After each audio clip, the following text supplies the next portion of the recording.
ಸ್ನೇಹಿತರೆ, ಪುನರ್ಜನ್ಮ ಎನ್ನುವುದು ಇದೆಯೇ ಇಲ್ಲವೇ ಎಂಬ ಚರ್ಚೆ ಆಧುನಿಕ ಯುಗದಲ್ಲಿ ಕೇಳಿಬರುವ ಬೆಳವಣಿಗೆ. ಆದರೆ ಇದು ಆಯಾಯ ಧರ್ಮದ ಮೇಲೆ ಅವಲಂಬಿತವಾಗಿರುತ್ತದೆ. ಕೆಲವೊಂದು ಧರ್ಮದಲ್ಲಿ ಪುನರ್ಜನ್ಮದ ನಂಬಿಕೆ ಇದ್ದರೆ ಇನ್ನು ಕೆಲವೊಂದು ಧರ್ಮದಲ್ಲಿ ಇರುವುದಿಲ್ಲ.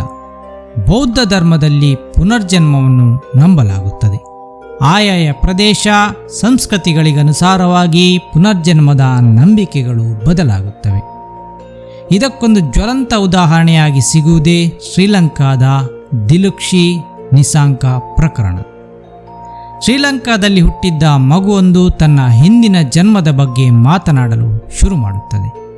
ಆ ಮಗುವಿನ ಹೆತ್ತವರಿಗೆ ಮೊದಲಿಗೆ ಆಕೆ ಏನು ಹೇಳುತ್ತಿದ್ದಾಳೆ ಎಂದು ಅರ್ಥವಾಗುತ್ತಿರಲಿಲ್ಲ.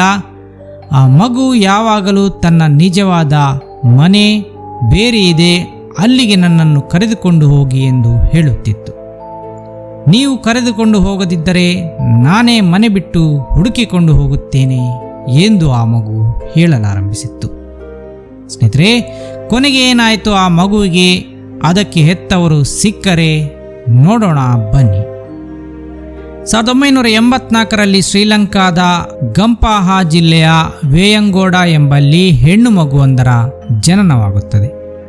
ಅದಕ್ಕೆ ದಿಲುಕ್ಷಿ ನಿಸಾಂಕ ಎಂದು ಹೆಸರಿಡಲಾಗುತ್ತದೆ. ತಂದೆಯ ಹೆಸರು ಸಿರಿವರ್ಧನ ನಿಸಾಂಕ ಮತ್ತು ತಾಯಿಯ ಹೆಸರು ಕಸೂರಿಯಾಚಿ ನಿಸಾಂಕ ಎಂದಾಗಿತ್ತು. ಅವರಿಬ್ಬರ ಮೊದಲ ಮಗುವೆ ದಿಲುಕ್ಷಿಯಾಗಿದ್ದಳು. 1 ವರ್ಷವಾಗುತ್ತಲೇ ಮಗು ಸ್ವಲ್ಪವೇ ತೊದಲು ನುಡಿಗಳನ್ನು ಮಾತನಾಡಲು ಶುರು ಮಾಡುತ್ತದೆ. ಮಗು ಈಗ ಅಮ್ಮ ಅಪ್ಪ ಎಂದು ಕರೆಯುವ ಸಮಯವಾಗಿತ್ತು. ಆದರೆ ಮಗು ಅಮ್ಮ ಅಪ್ಪ ಬದಲಿಗೆ ಅಯ್ಯ ಮತ್ತು ನಾನಾ ಎಂದು ಕರೆಯುತ್ತಿತ್ತು. ಸಿಂಹಳಿ ಭಾಷೆಯಲ್ಲಿ ಇದರರ್ಥ ಚಿಕ್ಕಪ್ಪ ಮತ್ತು ಚಿಕ್ಕಮ್ಮ ಎಂದಾಗುತ್ತದೆ. ಅಂದರೆ ದಿಲುಕ್ಷಿ ತನ್ನ ತಂದೆ ತಾಯಿಯನ್ನು ಅಪ್ಪ ಅಮ್ಮ ಎಂದು ಕರೆಯದೆ ಚಿಕ್ಕಪ್ಪ ಚಿಕ್ಕಮ್ಮ ಎಂದು ಕರೆಯುತ್ತಿದ್ದಳು. ಈ ರೀತಿ ಅವಳಿಗೆ ಹೇಳೆಂದು ಯಾರೂ ಹೇಳಿಕೊಟ್ಟಿರಲಿಲ್ಲ. ಅವಳು ಯಾಕೆ ಹೀಗೆ ಹೇಳುತ್ತಿದ್ದಾಳೆಂದು ತಂದೆ ತಾಯಿಗೆ ಅರ್ಥವಾಗುತ್ತಿರಲಿಲ್ಲ. ಅವರು ಅಪ್ಪ ಅಮ್ಮ ಕರೆಯೆಂದು ಎಷ್ಟು ಬಾರಿ ಹೇಳಿದರೂ ಅವಳು ಕೇಳುತ್ತಿರಲಿಲ್ಲ. 2 ವರ್ಷವಾಗುವವರೆಗೂ ಆಕೆಗೆ ನನ್ನದು ಪುನರ್ಜನ್ಮವಾಗಿದೆ ಎಂಬುದರ ಅರಿವೇ ಇರಲಿಲ್ಲ. ಆಕೆ ಇನ್ನೂ ತನ್ನ ಹಿಂದಿನ ಜನ್ಮದ ನೆನಪಲ್ಲೇ ಇದ್ದಳು. 2 ವರ್ಷದ ನಂತರ ಆಕೆಗೆ ನಿಧಾನವಾಗಿ ವಾಸ್ತವ ಅರಿವಾಗಲಾರಂಭಿಸಿತು. ಆಕೆ ಇದು ನನ್ನ ನಿಜವಾದ ಮನೆಯಲ್ಲ, ನಾನು ಡಂಬುಲಾದಲ್ಲಿರುವ ಪೇರವಟ್ಟೆ ಎಂಬಲ್ಲಿ ವಾಸಿಸುತ್ತಿದ್ದೆ ಎಂದು ಮಗು ಹೇಳಲಾರಂಭಿಸುತ್ತದೆ. ಡಂಬುಲಾ ಎಂಬುದು ಅವರಿರುವ ವೇಯಂಗೋಡದಿಂದ 120 ಕಿಲೋಮೀಟರ್ಗಳಷ್ಟು ದೂರದಲ್ಲಿತ್ತು. ಆ ಚಿಕ್ಕ ಮಗುವಿನ ಬಾಯಲ್ಲಿ ಆ ದೂರದ ಊರಿನ ಹೆಸರು ಬಂದಿತ್ತು. ಇದನ್ನು ಕೇಳಿದಾಗ ಮನೆಯವರಿಗೆ ಶಾಕ್ ಆಗುತ್ತದೆ. ಇಷ್ಟು ಸಣ್ಣ ಹುಡುಗಿಗೆ ಅಷ್ಟು ದೂರದಲ್ಲಿರುವ ಊರಿನ ಬಗ್ಗೆ ಹೇಗೆ ತಿಳಿಯಿತು? ಅದು ಕೂಡ ಆ ಊರಿನ ಹೆಸರು ಸಮೇತ ಆಕೆ ಹೇಳುತ್ತಿದ್ದಾಳಲ್ಲ ಎನಿಸಿತ್ತು. ಒಂದು ದಿನ ದಿಲುಕ್ಷಿಯ ಜೊತೆಗೆ ತಂದೆ ತಾಯಿ ಪಕ್ಕದೂರಿನ ದೇವಸ್ಥಾನವೊಂದಕ್ಕೆ ತೆರಳುತ್ತಾರೆ. ಆ ದೇವಸ್ಥಾನವನ್ನು ಕಂಡು ದಿಲುಕ್ಷಿ ತನ್ನ ಊರಾದ ಡಂಬುಲದಲ್ಲಿರುವ ಮಂದಿರದ ಬಗ್ಗೆ ಹೇಳುತ್ತಾಳೆ. ಆ ವಿಶಾಲವಾದ ಬೌದ್ಧ ಮಂದಿರವನ್ನು ಒಂದು ದೊಡ್ಡ ಬಂಡೆಯನ್ನು ಕೆತ್ತಿ ನಿರ್ಮಿಸಲಾಗಿದೆ ಎನ್ನುತ್ತಾಳೆ. ಮೇಲೆ ಹತ್ತಲು ಮೆಟ್ಟಿಲುಗಳಿವೆ, ಅಲ್ಲಿಯೇ ಕುಡಿಯುವ ನೀರಿನ ಟ್ಯಾಂಕಿಯೊಂದಿದೆ ಎನ್ನುತ್ತಾಳೆ. ಇದು ನನ್ನ ಊರಲ್ಲಿತ್ತು ಎನ್ನುತ್ತಾಳೆ. ಸ್ನೇಹಿತರೆ, ಆಕೆ ಹೇಳುತ್ತಿದ್ದುದು ಡಂಬುಲಾ ರಾಕ್ ಟೆಂಪಲ್ ಆಗಿತ್ತು. ಅದು ಪ್ರಾಚೀನ ಮತ್ತು ವಿಶ್ವ ಪ್ರಸಿದ್ಧ ಮಂದಿರವಾಗಿತ್ತು. ಆ ಮಂದಿರದ ಬಗ್ಗೆ ದಿಲುಕ್ಷಿ ಹೇಳುತ್ತಿರುವಾಗ ಆಕೆಯ ಹಿಂದಿನ ಜನ್ಮದ ಕತೆ ನಿಜವಿರಬೇಕೆಂಬ ಅನುಮಾನ ತಂದೆ ತಾಯಿಗೆ ಬರಲಾರಂಭಿಸುತ್ತದೆ. ಸಿರಿವರ್ಧನೆ ಮತ್ತು ಕಸೂರಿಯಾಚಿ ಇಬ್ಬರೂ ಕೂಡ ಕೆಲ ಸಮಯದ ಹಿಂದೆ ಆ ಡಂಬುಲಾದ ರಾಕ್ ಟೆಂಪಲ್ ಅನ್ನು ಭೇಟಿ ಮಾಡಿ ಬಂದಿದ್ದರು. ಆದರೆ ಆಗಿನ್ನೂ ದಿಲುಕ್ಷಿ ಹುಟ್ಟಿರಲಿಲ್ಲ.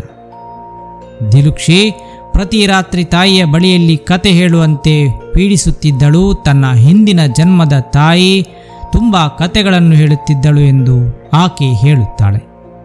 ನೀನು ನನ್ನನ್ನು ನನ್ನ ತಾಯಿಯಷ್ಟು ಪ್ರೀತಿ ಮಾಡುತ್ತಿಲ್ಲ, ಚೆನ್ನಾಗಿ ನೋಡಿಕೊಳ್ಳುತ್ತಿಲ್ಲ ಎಂದಾಕೆ ದೂರುತ್ತಿದ್ದಳು. ಈ ದಿಲುಕ್ಷಿ ಎಂಬ ಮಗು ತನ್ನ ಹಿಂದಿನ ಜನ್ಮದ ನೆನಪುಗಳನ್ನು ಮಾಡಿಕೊಳ್ಳುತ್ತಾ ತನ್ನ ತಂದೆ ತಾಯಿಯನ್ನು ದೂರುವುದು, ಹೀಗಿರುವ ಮನೆಯನ್ನು ದೂರುವುದು ಮಾಡುತ್ತಿದ್ದಳು. ನನ್ನನ್ನು ನನ್ನ ಮನೆಗೆ ಕರೆದುಕೊಂಡು ಹೋಗಿ ಎಂದು ಹಠ ಮಾಡುತ್ತಿದ್ದಳು. ತಂದೆ ತಾಯಿ ಆಕೆಗೆ ಆ ರೀತಿ ಮಾತನಾಡಬಾರದೆಂದು ತಿಳಿ ಹೇಳುತ್ತಿದ್ದರು. ಆದರೆ ಆಕೆ ತನ್ನ ಹಠವನ್ನು ಬಿಡುತ್ತಿರಲಿಲ್ಲ.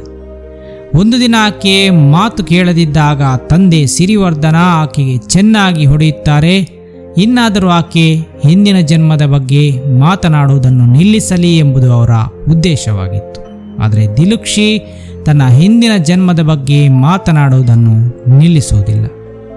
ಸ್ನೇಹಿತರೆ, ಬೌದ್ಧರಲ್ಲಿ, ಅದರಲ್ಲೂ ಶ್ರೀಲಂಕಾದಲ್ಲಿ ಅವರ ಧಾರ್ಮಿಕ ನಂಬಿಕೆಗಳಲ್ಲಿ ಪುನರ್ಜನ್ಮವು ಬರುತ್ತದೆ.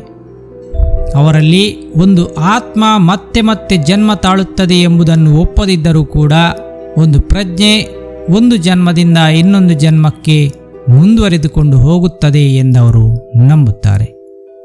ದಿಲುಕ್ಷಿ ನಿಸಾಂಕ ತನ್ನ ಹಿಂದಿನ ಜನ್ಮದಲ್ಲಿ ತಾನು ಪೇರವಟ್ಟೆ ಎಂಬ ಊರಿನಲ್ಲಿ ಜನಿಸಿದ್ದೆ ಎನ್ನುತ್ತಾಳೆ. ಆಕೆಯ ತಂದೆ ಒಂದು ಲೋಹದ ಗಣಿಯ ಮಾಲೀಕರಾಗಿದ್ದರು ಎಂದು ಹೇಳುತ್ತಾಳೆ.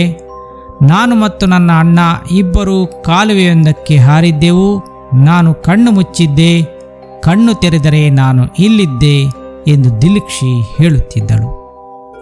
ನಾನು ಶಾಲೆಗೆ ವ್ಯಾನ್ ಮೂಲಕ ಹೋಗುತ್ತಿದ್ದೆ. ನಾನು ಮತ್ತು ಅಣ್ಣ ಇಬ್ಬರು ಡಂಬುಲಾದ ಚಿಕ್ಕ ಬಂಡೆಯೊಂದನ್ನು ಆಗಾಗ ಏರುತ್ತಿದ್ದೆವು ಎನ್ನುತ್ತಿದ್ದಳು. ನನ್ನ ಹಿಂದಿನ ಜನ್ಮದ ಹೆಸರು ಸುವರ್ಣ ಎಂದು ದಿಲುಕ್ಷಿ ಹೇಳಿದ್ದಳು. ನನ್ನ ತಾಯಿ ತುಂಬ ಬಿಳಿ ಇದ್ದಳು, ನನ್ನ ತಮ್ಮ ಕಪ್ಪಗಿದ್ದ ಎನ್ನುತ್ತಿದ್ದಳು. ತಾಯಿಯ ಹೆಸರು ಸ್ವರ್ಣ, ಆದರೆ ತಂದೆಯ ಹೆಸರು ನನಗೆ ನೆನಪಿಲ್ಲ ಎನ್ನುತ್ತಿದ್ದಳು. ನಾನು ಮತ್ತು ಅಣ್ಣ ಇಬ್ಬರು ಕಾಲುವೆಗೆ ಹಾರಿದ್ದೆವು ಎಂದಾಕೆ ಹೇಳುತ್ತಿದ್ದಳು.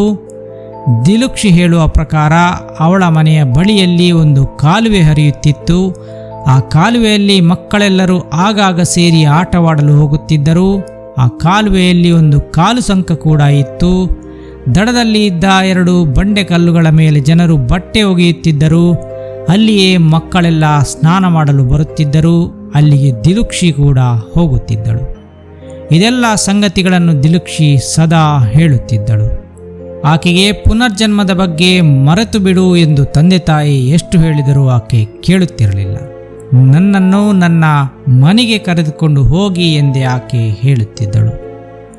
ಅವಳು 5ನೇ ವಯಸ್ಸಿಗೆ ಬಂದಾಗ ಅವಳ ಹಠ ದಿನದಿಂದ ದಿನಕ್ಕೆ ಹೆಚ್ಚಾಗುತ್ತದೆ. ಅವಳನ್ನು ಎಷ್ಟು ಸಮಾಧಾನ ಮಾಡಿದರೂ ಆಕೆ ಕೇಳುತ್ತಿರಲಿಲ್ಲ. ದೇವರೀಗ ನಿನ್ನನ್ನು ನಮ್ಮ ಬಳಿ ಕಳುಹಿಸಿದ್ದಾನೆ, ನಿನ್ನ ಹಿಂದಿನ ಜನ್ಮವನ್ನು ಮರೆತು ಬಿಡು ಎಂದು ಆಕೆಗೆ ಹೇಳಲಾಗುತ್ತದೆ. ಆದರೂ ಆಕೆ ಕೇಳಲಿಲ್ಲ. ಆಕೆಗೆ ತನ್ನ ನಿಜವಾದ ತಂದೆ ತಾಯಿಯರನ್ನು ನೋಡಲೇಬೇಕೆಂಬ ಹಠ ಆಕೆ ಮುಂದುವರಿಸುತ್ತಾಳೆ. ಕೊನೆಗೊಂದು ದಿನ ಆಕೆಯ ತಂದೆ ತಾಯಿ ಆಕೆಯ ಹಿಂದಿನ ಜನ್ಮದ ತಂದೆ ತಾಯಿಯನ್ನು ಹುಡುಕಿ ಹೊರಡುವ ತೀರ್ಮಾನ ಮಾಡುತ್ತಾರೆ. ಅವರು ತಮ್ಮ ಸಂಬಂಧಿಯಾದ ಸುನಿಲ್ ಎಂಬಾತನಿಗೆ ಈ ವಿಷಯ ಹೇಳುತ್ತಾರೆ. ಸುನಿಲ್ ಡಂಬುಲಾ ರಾಕ್ ಟೆಂಪಲ್ನ ಮಠಾಧೀಶನಾದ ಸುಮಂಗಲ ಎಂಬ ವ್ಯಕ್ತಿಯನ್ನು ಸಂಪರ್ಕಿಸುತ್ತಾನೆ. ಈ ಸುಮಂಗಲ ಒಬ್ಬ ಪುರಾತತ್ವ ಶಾಸ್ತ್ರಜ್ಞನೂ ಆಗಿದ್ದ. ಈ ಸುಮಂಗಲ ಸುನಿಲ್ಗೆ ದಿಲುಕ್ಷಿ ಹೇಳುತ್ತಿರುವ ಪುನರ್ಜನ್ಮದ ಎಲ್ಲ ವಿವರಗಳನ್ನು ಬರೆದು ಪತ್ರದಲ್ಲಿ ಕಳುಹಿಸುವಂತೆ ಹೇಳುತ್ತಾನೆ. ಸುನಿಲ್ ಆ ದಿಲುಕ್ಷಿಯ ಎಲ್ಲ ಮಾತುಗಳನ್ನು ಬರೆಯುತ್ತಾನೆ. ಆಕೆ ಹೇಳಿದ್ದ ಊರಿನ ಹೆಸರು ಪೇರವಟ್ಟೆ, ತಂದೆಯ ಕಲ್ಲಿನ ಗಣಿ, ಅದು ದೂದಂವಟ್ಟೆ ಎಂಬ ಜಾಗದಲ್ಲಿ ಇತ್ತು. ತಂದೆಯ ಬಳಿ ಒಂದು ವ್ಯಾನ್ ಇತ್ತು. ಆಕೆ 5ನೇ ತರಗತಿಯಲ್ಲಿ ಓದುತ್ತಿದ್ದಳು. ಅವರ ಊರಿನ ಕಾಲುವೆ, ಅದರಲ್ಲಿ ಬಿದ್ದು ಆಕೆ ಸತ್ತಿದ್ದು ಎಲ್ಲವನ್ನು ಸುನಿಲ್ ಬರೆದು ಕಳಿಸಿದ್ದ. ದಿಲುಕ್ಷಿ ಹೀನ್ ಕೊಲ್ಲ ಎಂಬಾತನ ಅಂಗಡಿಯ ಮೂಲಕವಾಗಿಯೇ ಶಾಲೆಗೆ ಹೋಗುತ್ತಿದ್ದಳು. ಆ ಅಂಗಡಿಯಿಂದಲೇ ಮನೆಯವರು ದಿನಸಿ ಖರೀದಿಸುತ್ತಿದ್ದರು. ಆಕೆ ಹೇಳಿದ ಎಲ್ಲ ಮಾತುಗಳನ್ನು ಸುನಿಲ್ ಬರೆದು ಸುಮಂಗಲಾಗೆ ಕಳುಹಿಸಿದ್ದ. ಈಗ ಸುಮಂಗಲ ಡಂಬುಲಾ ಸುತ್ತಮುತ್ತ ಈ ರೀತಿಯ ಕುಟುಂಬವನ್ನು ಹುಡುಕುತ್ತಾರೆ. ಕೆಲವು ದಿನಗಳ ನಂತರವೂ ಅವರಿಗೆ ಯಾವುದೇ ಸುಳಿವು ಸಿಗಲಿಲ್ಲ. ಕೊನೆಗೊಂದು ದಿನ ಅವರು ಅಬೇಪಾಲ ಎಂಬ ಪತ್ರಕರ್ತನೊಬ್ಬನನ್ನು ಭೇಟಿ ಮಾಡಿ ಈ ವಿಷಯವನ್ನು ಹೇಳುತ್ತಾರೆ. ಅಬೇಪಾಲ ದಿಲುಕ್ಷಿಯನ್ನು ಹುಡುಕಿಕೊಂಡು ಬಂದು ಆಕೆಯನ್ನು ಸಂದರ್ಶನ ನಡೆಸುತ್ತಾನೆ. ಆ ನಂತರ ಹೋಗಿ ಆತ ಈ ಬಗ್ಗೆ ಒಂದು ವರದಿ ಪ್ರಕಟಿಸುತ್ತಾನೆ. 1989 ಸೆಪ್ಟೆಂಬರ್ನಲ್ಲಿ ಈ ವರದಿ ವೀಕೆಂಡ್ ಎಂಬ ಪತ್ರಿಕೆಯಲ್ಲಿ ಪ್ರಕಟವಾಗುತ್ತದೆ. ಇತ್ತ ದಿಲುಕ್ಷಿಯ ತಂದೆ ತಾಯಿ ದಿಲುಕ್ಷಿಯ ಹಿಂದಿನ ಜನ್ಮದ ತಂದೆ ತಾಯಿಯರು ಸಿಗಲೆಂದು ದೇವರಲ್ಲಿ ಪ್ರಾರ್ಥನೆ ಕೂಡ ಮಾಡಿದ್ದರು. ಅವರಿಗೆ ದಿಲುಕ್ಷಿಯ ವರ್ತನೆಗಳಿಂದ ತುಂಬ ಬೇಸರ ಉಂಟಾಗಿತ್ತು. ಈ ಕತೆಗೊಂದು ಒಳ್ಳೆಯ ಅಂತ್ಯ ಸಿಗಲೆಂದು ಅವರು ಕಾಯುತ್ತಿದ್ದರು. ಅವರ ಪ್ರಾರ್ಥನೆ ಫಲಿಸಿತ್ತು. ಆ ಪತ್ರಿಕೆಯ ವರದಿ ಯಾರು ಓದಬೇಕಿತ್ತು ಅವರು ಓದಿದ್ದರು. ಧರ್ಮದಾಸ ರಣತುಂಗ ಎಂಬ ವ್ಯಕ್ತಿಯೇ ಆ ದಿಲುಕ್ಷಿಯ ಹಿಂದಿನ ಜನ್ಮದ ತಂದೆಯಾಗಿದ್ದರು. ಆ ವರದಿಯನ್ನು ಓದಿದ ಅವರು ಕಣ್ಣೀರಾದರು. ಓಡಿ ಹೋಗಿ ಒಳಗಿದ್ದ ತಮ್ಮ ಹೆಂಡತಿಗೆ ಅವರು ಈ ವಿಷಯ ಹೇಳುತ್ತಾರೆ. ತಮ್ಮ ಮಗಳು ಮತ್ತೊಮ್ಮೆ ಹುಟ್ಟಿ ಬಂದಿದ್ದಾಳೆ ಎಂದು ತಿಳಿದಾಗ ಅವರಲ್ಲಿ ಕಣ್ಣೀರ ಕೋಡಿಯೇ ಹರಿದಿತ್ತು. ಅವರ ಮಗಳೇ ಶಿರೋಮಿ ಯುನೋಕಾ ಮತ್ತೊಮ್ಮೆ ಹುಟ್ಟಿ ಬಂದಿದ್ದಳು. ಕೆಲ ವರ್ಷದ ಹಿಂದೆ, ಅಂದರೆ 6 ವರ್ಷದ ಹಿಂದೆ, ಅವಳು ಓರಗೆಯ ಮಕ್ಕಳು ಮತ್ತು ತನ್ನ ಅಣ್ಣನೊಂದಿಗೆ ಈಜಲು ತೆರಳಿದ್ದಳು. ಅದೇ ಕಾಲುವೆಯ ಬಂಡೆಯ ಬಳಿಯಿಂದ ನೀರಿಗೆ ಆಕೆ ಹಾರುವಾಗ ಆಕೆಯ ಅಣ್ಣನೂ ಇದ್ದ. ಆದರೆ ಆಕೆ ಹಾರಿದಾಗ ಆಕೆ ನೇರವಾಗಿ ಹೋಗಿ ನೀರಿನಾಳದ ಬಂಡೆಯೊಂದಕ್ಕೆ ಬಡಿದಿದ್ದಳು. ಅವಳ ತಲೆ ಆ ಬಂಡೆಗೆ ಬಡಿದಿತ್ತು. ತಲೆಗೆ ತೀವ್ರವಾದ ಪೆಟ್ಟಾಗಿ ಅಲ್ಲಿಯೇ ಅವಳ ಪ್ರಾಣ ಹೋಗಿತ್ತು. ಅವಳು ಮೇಲೆ ಬರಲೇ ಇಲ್ಲ. ಮಕ್ಕಳು ತುಂಬ ಮಂದಿ ಇದ್ದುದರಿಂದ ಅವರಿಗೆಲ್ಲ ಆ ಗಲಾಟೆಯ ಮಧ್ಯೆ ಶಿರೋಮಿಯ ಬಗ್ಗೆ ಗೊತ್ತಾಗಲೇ ಇಲ್ಲ. ಅವಳ ಸ್ನೇಹಿತೆ ವಿಮಲಾ ಎಂಬ ಹುಡುಗಿ ಕೂಡ ಅವಳ ಜೊತೆಗಿದ್ದಳು. ಶಿರೋಮಿ ಎಲ್ಲೂ ಕಾಣದಿದ್ದಾಗ ಆಕೆ ಮನೆಗೆ ಹೋಗಿರಬೇಕೆಂದು ವಿಮಲಾ ವಾಪಸ್ಸಾಗುತ್ತಾಳೆ. ಆಮೇಲೆ ಶಿರೋಮಿ ಕಾಣದಿದ್ದಾಗ ಆಕೆಯನ್ನು ಊರೆಲ್ಲ ಹುಡುಕಲಾಗುತ್ತದೆ. ಆಕೆಗೆ ಈಜು ಚೆನ್ನಾಗಿ ಗೊತ್ತಿದ್ದುದರಿಂದ ಕಾಲುವೆಯ ಕಡೆ ಯಾರಿಗೂ ಗಮನ ಹೋಗಿರಲಿಲ್ಲ. ಊರೆಲ್ಲ ಹುಡುಕಿದ ನಂತರ ಆಕೆ ಸಿಗದಿದ್ದಾಗ ಕಾಲುವೆಯಲ್ಲಿ ಆಕೆಯನ್ನು ಹುಡುಕಲಾಯಿತು. ಅಲ್ಲಿ ನೀರಿನಾಳದಲ್ಲಿ ಬಂಡೆಗಳ ಮಧ್ಯೆ ಸಿಲುಕಿಕೊಂಡು ಶವವಾಗಿ ಬಿದ್ದಿದ್ದ ಶಿರೋಮಿ ಪತ್ತೆಯಾಗಿದ್ದಳು. ಅವಳ ತಂದೆ ತಾಯಿಯ ಆಕ್ರಂದನ ಆಗ ಮುಗಿಲು ಮುಟ್ಟಿತ್ತು. ಶಿರೋಮಿ 1983ರಲ್ಲಿ ಸತ್ತಿದ್ದರೆ ಆಕೆ 1984ರಲ್ಲಿ, ಅಂದರೆ 1 ವರ್ಷದ ಬಳಿಕ ಮತ್ತೊಮ್ಮೆ ದಿಲುಕ್ಷಿಯಾಗಿ ಹುಟ್ಟಿ ಬಂದಿದ್ದಳು. ಅವಳಿಗೆ ತನ್ನ ಹಿಂದಿನ ಜನ್ಮದ ನೆನಪುಗಳನ್ನು ಮರೆಯಲಾಗುತ್ತಿಲ್ಲ. ಶಿರೋಮಿಯ ತಂದೆ ಧರ್ಮದಾಸ ರಣತುಂಗ ಪತ್ರಿಕೆಯಲ್ಲಿದ್ದ ವಿಳಾಸಕ್ಕೆ ಪತ್ರ ಬರೆಯುತ್ತಾರೆ. ಆ ಪತ್ರ ದಿಲುಕ್ಷಿಯ ತಂದೆ ಸಿರಿವರ್ಧನ ನಿಸಾಂಕಾಗೆ ಬಂದು ತಲುಪುತ್ತದೆ. ಈ ಪತ್ರ ಓದಿ ಸಿರಿವರ್ಧನಿಗೆ ಆಶ್ಚರ್ಯವೇ ಉಂಟಾಗುತ್ತದೆ. ಆತ ಕೂಗಿ ಹೆಂಡತಿಗೆ ಹೇಳುತ್ತಾನೆ, ದಿಲುಕ್ಷಿಯ ಹಿಂದಿನ ಜನ್ಮದ ತಂದೆ ತಾಯಿ ಸಿಕ್ಕಿಬಿಟ್ರು. ಈ ಮಾತನ್ನು ಕೇಳಿ ದಿಲುಕ್ಷಿ ಕೂಡ ಖುಷಿಯಿಂದ ಕುಣಿದು ಕುಪ್ಪಳಿಸುತ್ತಾಳೆ. ಆಕೆ ಮನೆಯಿಡೀ ಓಡಾಡುತ್ತಾಳೆ. ಆ ಮನೆಯಿಡೀ ಸಂತಸ ಮನೆ ಮಾಡಿತ್ತು. ದಿಲುಕ್ಷಿಯ ಹಿಂದಿನ ಜನ್ಮದ ಹುಟ್ಟಿದ ಊರಿಗೆ ಹೋಗುವ ತಯಾರಿ ನಡೆಸಲಾಗುತ್ತದೆ. ಈ ಮಾತನ್ನು ಕೇಳಿ ಅಕ್ಕಪಕ್ಕದ ಮನೆಯವರು, ಆ ಊರಿನ ಕೆಲವರು ಎಲ್ಲರೂ ಸೇರಿ ಖುಷಿಯಾಗುತ್ತಾರೆ. ಆ ಜನರಲ್ಲಿಯೂ ಕೆಲವರು ದಿಲುಕ್ಷಿಯ ಜೊತೆಗೆ ಬರಲು ತಯಾರಿದ್ದರು. ಹೀಗೆ ಅವರೆಲ್ಲ ಒಂದು ತಂಡವಾಗಿ ಡಂಬುಲಾ ಬಳಿಯಿದ್ದ ಊರಿಗೆ ಬರುತ್ತಾರೆ. ಡಂಬುಲಾದಿಂದ ರಣತುಂಗನ ಮನೆಯವರಿಗೆ ಇರುವಂತಹ 4 ಮೈಲುಗಳ ಅಂತರದ ದಾರಿಯನ್ನು ದಿಲುಕ್ಷಿಯೇ ತೋರಿಸುತ್ತಾಳೆ. ಆ ಮನೆಗೆ ತಲುಪುತ್ತಲೇ ದಿಲುಕ್ಷಿ ಓಡಿ ಹೋಗಿ ತನ್ನ ಹಿಂದಿನ ಜನ್ಮದ ತಂದೆ ತಾಯಿಯರನ್ನು ಅಪ್ಪಿ, ಅಪ್ಪ ಅಮ್ಮ, ನಾನು ಮತ್ತೆ ವಾಪಸ್ಸು ಬಂದಿದ್ದೇನೆ ನೋಡಿ ಎಂದು ಹೇಳುತ್ತಾಳೆ. ಈ ಪುನರ್ಮಿಲನ ಒಂದು ಅಪರೂಪದ ಮಿಲನವಾಗಿತ್ತು. ಈ ಸುದ್ದಿ ಕೇಳಿ ಕೆಲವೇ ಹೊತ್ತಿನಲ್ಲಿ ಆ ಊರಿನ ಜನರೆಲ್ಲ ಒಟ್ಟಾಗುತ್ತಾರೆ. ಅವರೆಲ್ಲರಿಗೂ ಕಣ್ಣಂಚಿನಲ್ಲಿ ನೀರು ಹರಿದಿತ್ತು. ಆ ದಿನ ದಿಲುಕ್ಷಿ ಶಿರೋಮಿಗೆ ಸೇರಿದ ಎಲ್ಲ ವಸ್ತುಗಳನ್ನು ಗುರುತಿಸುತ್ತಾಳೆ. ಪುಸ್ತಕಗಳು, ಪೆನ್ಸಿಲ್ಗಳು, ಡ್ರಾಯಿಂಗ್ ಪುಸ್ತಕಗಳು, ಕೊಡೆ ಎಲ್ಲವನ್ನು ಗುರುತಿಸುತ್ತಾಳೆ. ಸ್ನೇಹಿತರೆ, ಈ ಘಟನೆಯ ಕುರಿತು ಶ್ರೀಲಂಕಾದ ಪತ್ರಿಕೆಗಳಲ್ಲಿ ವರದಿಯಾಗುತ್ತದೆ. ಇದು ಎರ್ಲಾಂಡರ್ ಹೆರಾಲ್ಡ್ಸನ್ ಅವರ ಗಮನಕ್ಕೂ ಬರುತ್ತದೆ. ಇವರು ಒಬ್ಬ ಖ್ಯಾತ ಪುನರ್ಜನ್ಮದ ರಿಸರ್ಚರ್ ಆಗಿದ್ದರು. ಇವರು ತಮ್ಮದೇ ಸ್ವಂತ ಇನ್ವೆಸ್ಟಿಗೇಷನ್ ನಡೆಸಲು ಬರುತ್ತಾರೆ. ಇವರ ಇನ್ವೆಸ್ಟಿಗೇಷನ್ ಪ್ರಕಾರ ದಿಲುಕ್ಷಿ ಹೇಳಿದ್ದ 22 ಕ್ಲೇಮ್ಗಳಲ್ಲಿ 15 ಕ್ಲೇಮ್ಗಳು ಸರಿಯಾಗಿದ್ದವು, 7 ಕ್ಲೇಮ್ಗಳು ಮಾತ್ರ ತಪ್ಪಾಗಿದ್ದವು. ದಿಲುಕ್ಷಿಗೆ ತನ್ನ ಊರಿನ ಹೆಸರು ಪೇರವಟ್ಟೆ ಎಂಬುದು ನೆನಪಿತ್ತು, ಆದರೆ ಆ ಹೆಸರು ತಪ್ಪಾಗಿತ್ತು. ಅವರಿದ್ದ ಏರಿಯಾದಲ್ಲಿ ಪೇರಳೆ ಹಣ್ಣಿನ ಮರಗಳು ಹೇರಳವಾಗಿದ್ದವು. ಪೇರ ಎಂದರೆ ಸಿಂಹಳಿ ಭಾಷೆಯಲ್ಲಿ ಪೇರಳೆ ಹಣ್ಣು, ಹೊಟ್ಟೆ ಎಂದರೆ ತೋಟ ಎಂದಾಗುತ್ತದೆ. ಶಿರೋಮಿ ಆ ಜಾಗವನ್ನು ಪೇರಳೆ ತೋಟ ಎಂದು ಕರೆಯುತ್ತಿದ್ದಳು. ಅದೇ ಅವಳಿಗೆ ಈ ಜನ್ಮದಲ್ಲಿ ಊರಿನ ಹೆಸರಾಗಿ ನೆನಪಿತ್ತು. ಈ ಮಾತನ್ನು ಅವಳ ಸ್ನೇಹಿತೆಯಾಗಿದ್ದ ವಿಮಲಾ ಎಂಬ ಹುಡುಗಿ ಹೇಳುತ್ತಾಳೆ. ಅವರಿಬ್ಬರೂ ಇರುವಾಗ ಶಿರೋಮಿ ಪೇರವಟ್ಟೆ ಎಂದೇ ಕರೆಯುತ್ತಿದ್ದಳು. ಹಾಗೆಯೇ ತಂದೆ ಯಾವುದೇ ಕಲ್ಲಿನ ಗಣಿಯಲ್ಲಿ ಕೆಲಸ ಮಾಡುತ್ತಿರಲಿಲ್ಲ. ಆತ ಒಬ್ಬ ಟೈಲ್ಸ್ ಫ್ಯಾಕ್ಟರಿಯಲ್ಲಿ ಕ್ಲರ್ಕ್ ಆಗಿದ್ದ. ಆತನ ಕಂಪನಿ ಇದ್ದ ಊರನ್ನು ದೂದಂಬೊಟ್ಟೆ ಎಂದು ದಿಲೀಕ್ಷಿ ಹೇಳಿದ್ದಳು. ಅದೂ ತಪ್ಪಾಗಿತ್ತು. ಯಾಕೆಂದರೆ ಆ ಜಾಗದಲ್ಲಿ ಕಿತ್ತಳೆ ತುಂಬ ಬೆಳೆಯುತ್ತಿತ್ತು. ದೂದಂಬೊಟ್ಟೆ ಎಂದರೆ ಕಿತ್ತಳೆ ತೋಟ ಎಂದಾಗುತ್ತದೆ. ಶಿರೋಮಿ ತನ್ನದೇ ಹೆಸರುಗಳನ್ನು ಅದಕ್ಕೆ ನೀಡಿದ್ದಳು. ಇಲ್ಲಿ ಅವಳಿಗೆ ಅದೇ ನೆನಪಿತ್ತು. ಶಿರೋಮಿಗೆ ಜಾಗಗಳಿಗೆ ಮತ್ತು ವ್ಯಕ್ತಿಗಳಿಗೆ ತನ್ನದೇ ಹೆಸರಿಡುವ ಅಭ್ಯಾಸವಿತ್ತು. ಆಕೆ ತನ್ನ ಮನೆಯ ಬಳಿ ಇದ್ದ ಬಂಡೆಯೊಂದಕ್ಕೆ ಡಂಬುಲಾ ಕಲ್ಲು ಎಂದು ಕರೆಯುತ್ತಿದ್ದಳು. ಡಂಬುಲಾ ರಾಕ್ ಟೆಂಪಲ್ನ ಹೋಲಿಕೆಯಲ್ಲಿ ಆಕೆ ಈ ಹೆಸರನ್ನು ಇಟ್ಟಿದ್ದಳು. ಹಾಗೆಯೇ ಹೀನ್ ಕೊಲ್ಲಾನ ಅಂಗಡಿಯಲ್ಲಿ ಸಾಮಾನುಗಳನ್ನು ಖರೀದಿ ಮಾಡುತ್ತಿದ್ದುದಾಗಿ ಆಕೆ ಹೇಳಿದ್ದು ಕೂಡ ಆ ಅಂಗಡಿಯ ಹುಡುಗನ ನಿಜವಾದ ಹೆಸರಾಗಿರಲಿಲ್ಲ. ಹೀನ್ ಕೊಲ್ಲಾ ಎಂದರೆ ಕೃಷಕಾಯದ ಹುಡುಗ ಎಂದಾಗುತ್ತದೆ.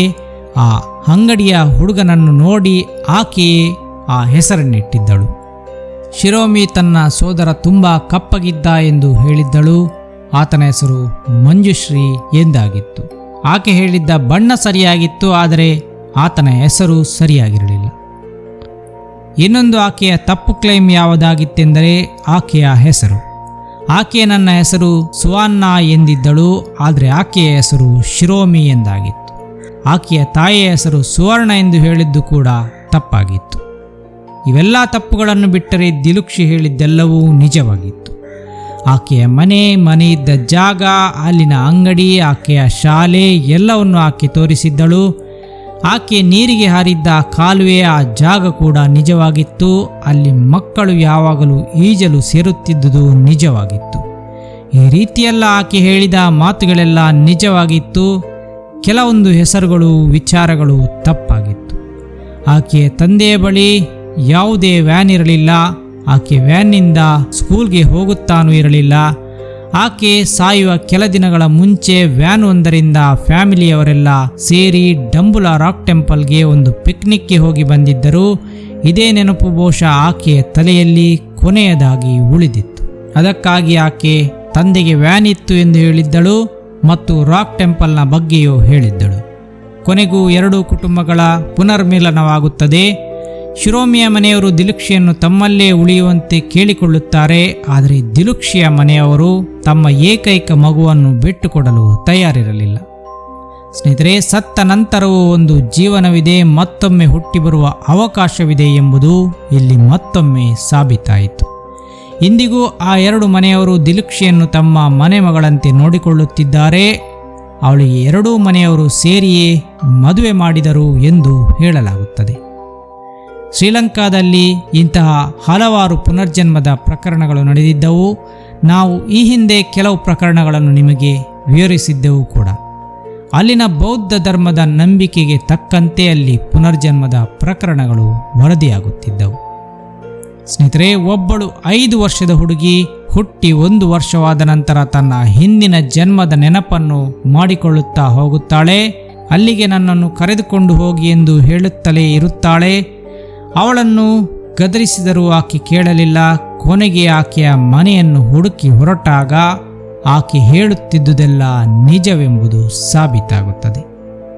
ಸ್ನೇಹಿತರೆ, ಈ ಪುನರ್ಜನ್ಮದ ಪ್ರಕರಣವನ್ನು ಎರ್ಲಾಂಡರ್ ಹೆರಾಲ್ಡ್ಸನ್ ಅವರು ರಿಸರ್ಚ್ ಮಾಡಿದ್ದರು. ಅವರು ತಮ್ಮ ಪುಸ್ತಕದಲ್ಲಿ ಈ ಪ್ರಕರಣವನ್ನು ವಿವರಿಸಿದ್ದಾರೆ. ಆ ಪುಸ್ತಕದ ಹೆಸರು I saw a light and came here. James Matlock ಎಂಬವರು ಕೂಡ ಈ ಪುಸ್ತಕಕ್ಕೆ ಸಹ ಲೇಖಕರಾಗಿ ಕೆಲಸ ಮಾಡಿದ್ದರು. ಈ ದಿಲೀಕ್ಷಿ ಪ್ರಕರಣವನ್ನು ಒಂದು ಡಾಕ್ಯುಮೆಂಟರಿಯ ರೂಪದಲ್ಲಿಯೂ ಹೊರತರಲಾಗಿತ್ತು. ಆ ಡಾಕ್ಯುಮೆಂಟರಿಯ ಹೆಸರು past lives true stories of reincarnation. ಈ ಡಾಕ್ಯುಮೆಂಟರಿಯನ್ನು ನಿರ್ಮಿಸಿದವರು ಇಯಾನ್ ಸ್ಟೀವನ್ಸನ್ ಆಗಿದ್ದರು. ಈ ಇಯಾನ್ ಸ್ಟೀವನ್ಸನ್ ಯಾರೆಂಬುದನ್ನು ನಿಮಗೆ ವಿವರಿಸುವುದು ಅಗತ್ಯವಿಲ್ಲ. ನೀವು ಈಗಾಗಲೇ ನಮ್ಮ ಹಲವಾರು ವಿಡಿಯೋಗಳಲ್ಲಿ ಇವರ ಬಗ್ಗೆ ಕೇಳಿರುತ್ತೀರಿ. ವೈಜ್ಞಾನಿಕವಾಗಿ ಅಧ್ಯಯನ ಮಾಡಿದಂತಹ, ರಿಸರ್ಚ್ ಮಾಡಿದಂತಹ ಒಂದು ಪ್ರಕರಣವೇ ಈ ದಿಲುಕ್ಷಿ ನಿಸಾಂಕ ಪ್ರಕರಣವಾಗಿತ್ತು. ಇದೊಂದು ಸುಮ್ಮನೆ ಹರಡಿಕೊಂಡ ಕಾನ್ಸ್ಪಿರಸಿ ಥಿಯರಿ ಆಗಿರಲಿಲ್ಲ. ವೈಜ್ಞಾನಿಕವಾಗಿ ಖ್ಯಾತ ರಿಸರ್ಚರ್ಗಳು ಬಂದು ಪರೀಕ್ಷಿಸಿದ ಒಂದು ಪ್ರಕರಣವಾಗಿತ್ತು. ಸ್ನೇಹಿತರೆ, ಹೇಗನಿಸಿತು ಈ ದಿಲುಕ್ಷಿ ನಿಸಾಂಕ ಪ್ರಕರಣ? ನಿಮ್ಮ ಅಭಿಪ್ರಾಯವನ್ನು ಬರೆಯಿರಿ. ಇಲ್ಲಿಗೆ ವಿಡಿಯೋ ಕೊನೆಯಾಗಲಿದೆ. ಮುಂದಿನ ವಿಡಿಯೋದಲ್ಲಿ ಮತ್ತೆ ಸಿಗೋಣ. ವೀಕ್ಷಣೆಗಾಗಿ ಧನ್ಯವಾದಗಳು.